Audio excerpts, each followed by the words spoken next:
Hello, everybody, and welcome to Church at Home with Rachel. Forgot what day it was. For Thursday, the 4th of September. I have been, every once in a while, I've been whipping out this book by Jean Vanier, Eruption to Hope. And I have one more little post-it note here to remind me. And here's a topic, it's about prayer, that I'd like to share with you today. And then I will retire this book because I've used up all my post-it notes. He says, prayer is not the unthinking mumbling of meaningless words, but the opening of our hearts to the eternal love that is the source of all creation.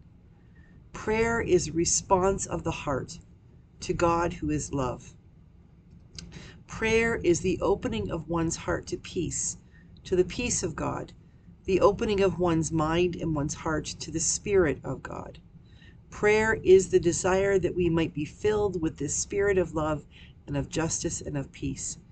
It is the offering of ourselves to God who is love, that we might become the poor instruments of his love, that we might radiate throughout our land and to everyone we know the peace, the compassion, the sweetness, the tenderness, and the mercy of God. We all have. We know a huge thirst for the Spirit of God. We all have a thirst for the love of God.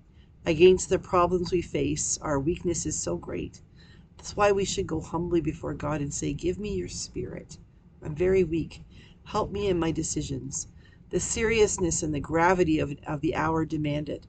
I only desire one thing, that is, that you will give me peace and gentleness. Give the truth of your love. Help me. Give strength to my poverty. Give strength that I may be courageous in front of others. Give me your Spirit.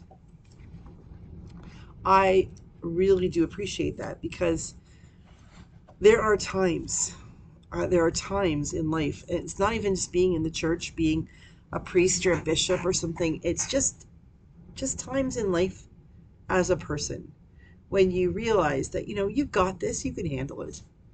How many of us really can't? At the end of the day, we get to the end of the day. We've handled whatever it is we have to handle.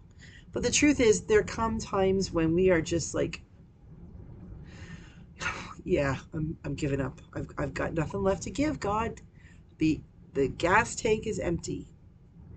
And when we acknowledge that, when we are able to go to God and just say, you know what, my gas tank is empty. I have no more courage. I have no more wisdom. I have no more compassion, because that can happen. I just have nothing left. That's when God does the greatest work. Because we really do spend a lot of our lives sort of doing our own thing, being really independent and, I got this, nothing phases me, I can handle it. And even though that might be what we're saying out loud, inside our stomachs, our hearts, our psyche, our anxiety levels are kind of like, the duck on the water looks so peaceful, but those little feet are going, they're just paddling like crazy.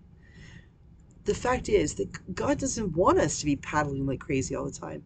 There are times when it's a good thing to keep us busy, to keep moving, to keep moving things forward, especially when we're helping other people. But at the same time, God didn't create us and say, okay, I'm giving you dominion, meaning stewardship, not lordship, but I'm giving creation to you to take care of. And here's the example of how you should take care of it. How have I taken care of it before I hand it to you? That's the thing, is our understanding of the stewardship of what God has given us is our responsibility. We don't have the privilege or the silliness in us to look at that and say, oh, here we go. God just gave this to me and I get to treat it just however I want. I'm going to be a tyrant. I'm going to be a dictator. I'm going to be a butthole. I'm going to be any of these things because that's the way it works. No, no, no, no, no. Let's back that truck up. When God said to us, here you go, I make you stewards, I give this to you for you to take care of. What were the examples God gave us? God gave us the example of how God created. He didn't create things to be in chaos. He created out of chaos. He created order. God created peace and gentleness and a coexistence.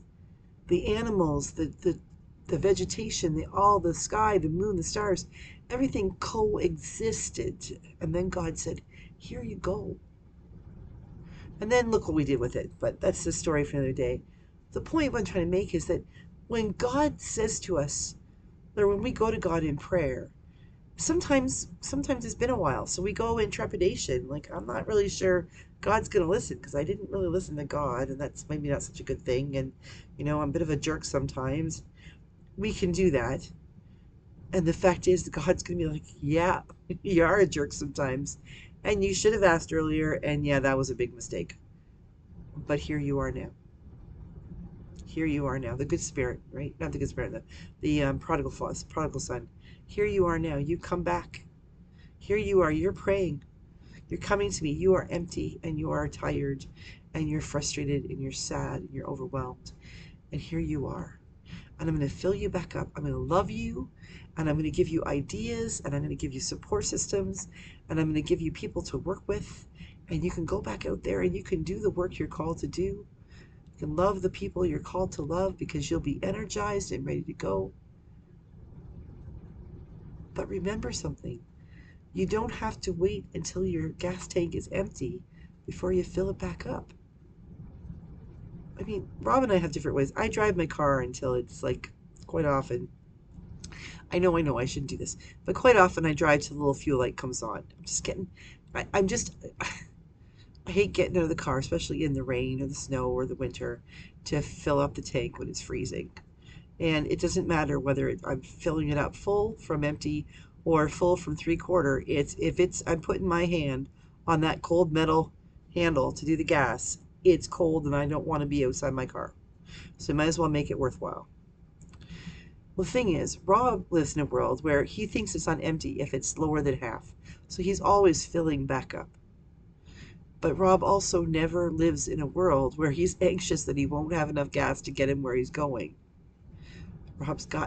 He's figured it out. That's what we need to do. We need to be like Rob. We need to figure out how we get our gas tank filled up. And that means we don't wait till we're empty. We come to God and we come in prayer, not unthinking mumbling of meaningless words, but the opening of our hearts to the eternal love that is the source of all creation.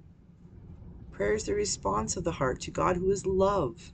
Prayer is the opening of one's heart to peace, to the peace of God, the opening of one's mind and one's heart to the Spirit of God.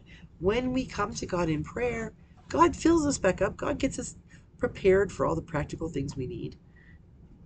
But God also gives us all the extra things that we don't realize we need.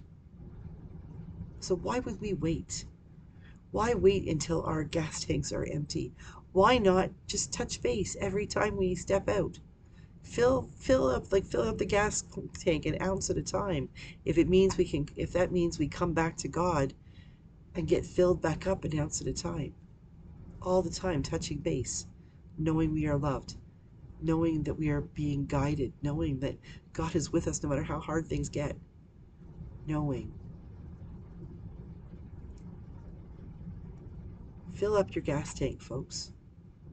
Don't wait until you're completely drained. Take some time. Turn off this video and go and pray.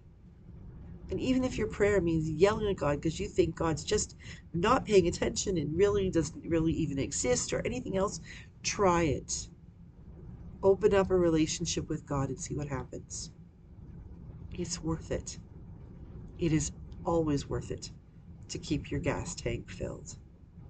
It's always worth it to keep your prayer tank filled as well. Have a great day. God bless. And I'll see you again tomorrow for Church at Home with Rachel.